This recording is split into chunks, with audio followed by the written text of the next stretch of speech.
à tous, on se retrouve une nouvelle fois dans la chaîne Obligation de Rider. Aujourd'hui je vais vous parler des pads de longboard. D'abord on va démonter son longboard, mais pour ça il nous faut certains outils. Alors vous connaissez sûrement le tool qui a toutes les clés pour démonter son longboard. On a aussi tout simplement besoin de clés à laine, ça dépend des vis. Ça c'est un genre de couteau suisse des clés à laine. Sinon il nous faut un tournevis cruciforme comme ceci. On a aussi sur le tool en général fourni avec. Du coup on va démonter le longboard.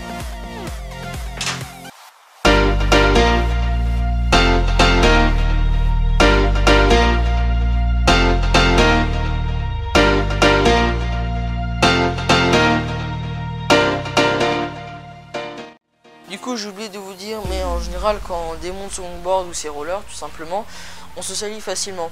Là je les ai pas utilisés, mais je vous conseille d'utiliser des gants de bricolage.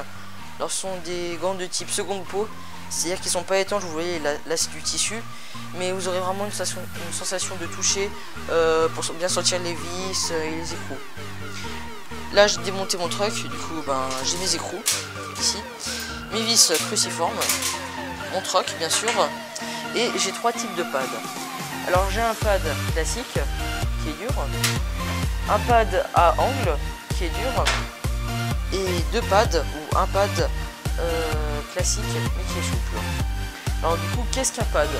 Un pad en général quand il est placé entre votre planche et votre truck, il sert à rehausser votre planche quand il est dur, c'est-à-dire comme ceci ou ceci. Mais quand ils sont souples, ils servent aussi à amortir les vibrations, c'est-à-dire que vous n'aurez pas forcément une sensation de fourmi dans vos jambes et ce sera plus agréable sur des grandes routes. Alors là, ces types de pads, c'est des pads spécifiques pour ma planche. Comme vous voyez, c'est une planche de descente, du coup elle a une découpe au milieu de la planche, enfin des deux côtés. Ils sont parfaitement prévus pour, du coup on voit pas le pad en travers. Ce sont des pads souples. Sinon les pads souples dits classiques de cette forme, c'est les mêmes que ceux-là mais en souple quoi. Après ce pad là c'est un pad à angle comme je vous l'ai dit. Il sert à changer l'angle de votre truck. Alors à quoi ça sert de changer l'angle de son truck? Ça sert à soit le rendre plus tournant, soit à le rendre plus stable.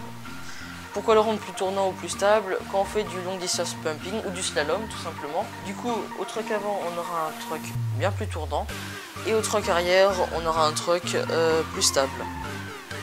Ce sera tout pour cette vidéo, on se retrouve la prochaine fois dans la chaîne Obligation de Rider. Ciao tout le monde.